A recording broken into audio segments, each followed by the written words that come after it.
that are facing our education system and schools in particular.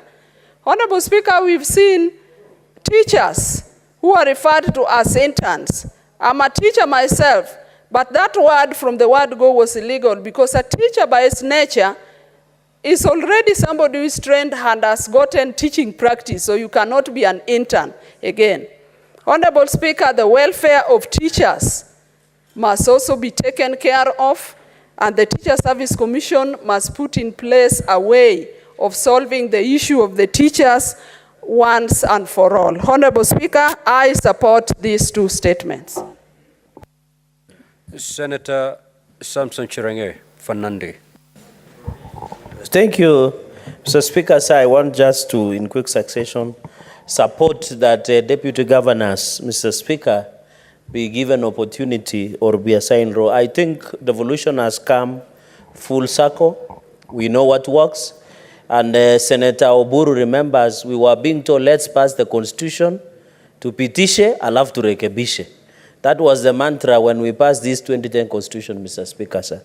Mr. Speaker, sir, coming from the impeachment proceeding against Governor of Siaya, William Odwal, and Governor Robert Monda of Kisii, Mr. Speaker, when you are voting for a governor, you vote for the governor and the deputy governor, even if it is out of marriage of convenience, Mr. Speaker. So whenever you go to the ballot, you vote for the governor and the deputy governor on a joint ticket, Mr. Speaker.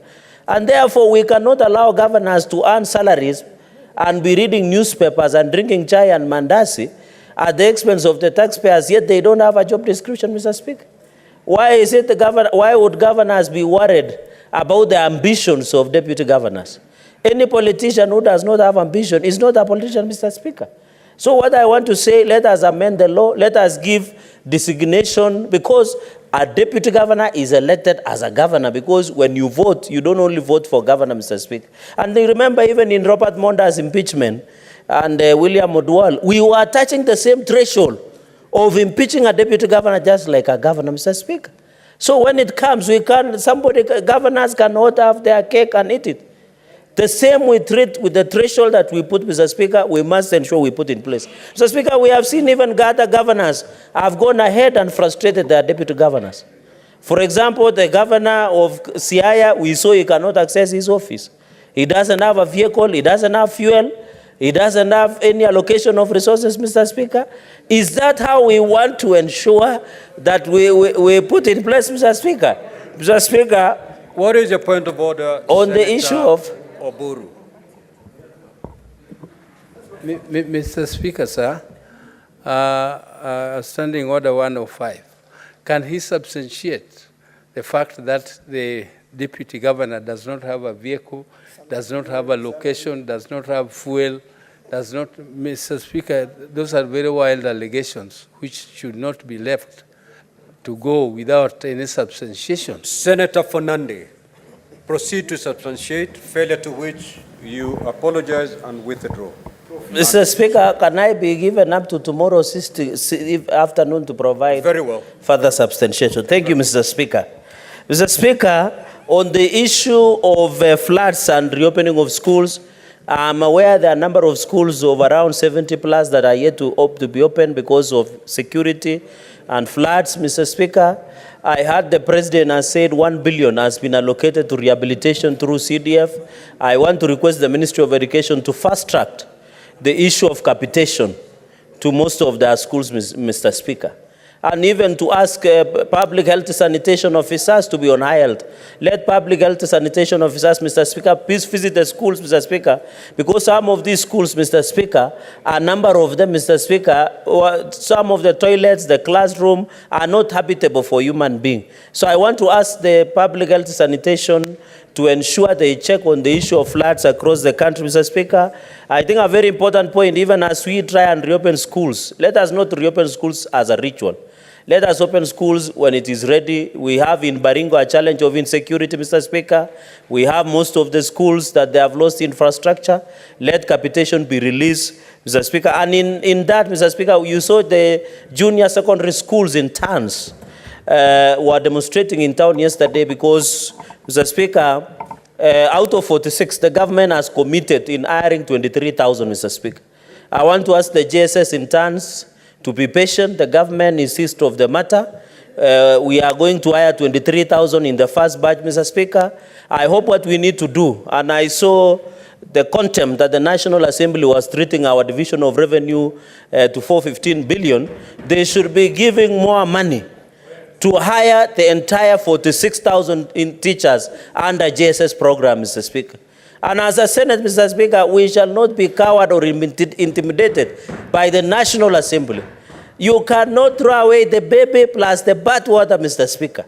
The fact that there is larceny, plundering, corruption, ineffectiveness, inefficiency, ineptitude in county governments does not justify us, Mr. Speaker, to deny them resources, Mr. Speaker. So on the issue of interns, I request, I'm aware we are supposed to hire 23,000. Let 46,000 be hired, Mr. Speaker. That fourth point, and it is good that a number of members of Energy Committee is on the issue of Kindaruma of being used multipurpose, Mr. Speaker. Mr. Speaker, we are having a lot of water. What is the Water Harvesting Authority doing? I saw in Makueni, all dams, water pans are full. But the Water Harvesting Authority are not telling us about the safety of those dams, Mr. Speaker. Mr. Speaker, yours truly, I was the chair who investigated the Solai Dam strategy. In our recommendation, which was adopted by the House, we recommended that the Water Harvesting Authority check out the status and the safety of dams, water pans, and water gullies across the country, Mr. Speaker. If that had been done, there would have been no deaths in Mayomaya, Mr. Speaker. If that has not been done, the dams that in Makueni now you are thinking they are full, they can burst their banks at the moment, Mr. Speaker. So as we discuss this issue, I want to challenge the Kenya Power and Lighting Company and Ministry of Energy. Harvest water, ensure we get enough and sufficient, Mr. Speaker, electricity. So that, in fact, I expect this month, Mr. Speaker, and I know Senator Sifuna will be happy, that the cost of electricity will go down.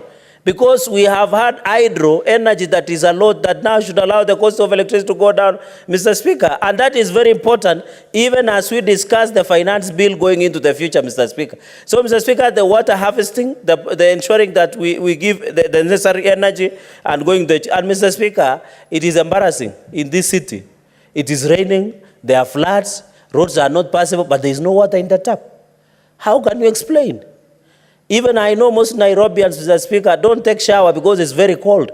But the point I'm making, Mr. Speaker, the use of water should not be on the higher end, Mr. Speaker. Finally, Mr. Speaker, on the issue of Boda, in conclusion, Mr. Speaker, and thank you for this indulgence that you have given to us today to commend success in a succession manner. The issue of Boda. Mr. Speaker, in where I come from, in Nandi, there is what we call protection fee. There is what we call watching fee. There is what we call stopping fee by traffic police officers, Mr. Speaker. I want to ask our Professor Kithure Kindiki, one of the best performing cabinet secretaries of our times, and I'm happy to be alive that Professor Kithure Kindiki is the Minister of Interior, to crack on the errand police officers who are harassing and imitating borders, Mr. Speaker. Mr. Speaker, can you protect me from Senator Medhu? I know he might be on somebody's payroll, but he should allow me to make my submission, Mr. Speaker. You have 30 seconds. 30 seconds. I'm coming home, Mr. Speaker. Mr. Speaker, and you know I want to remind of the famous song of James Hill. James Hill, he sang the culture that you have to be honest at all times. It's a reggae song, Mr. Speaker.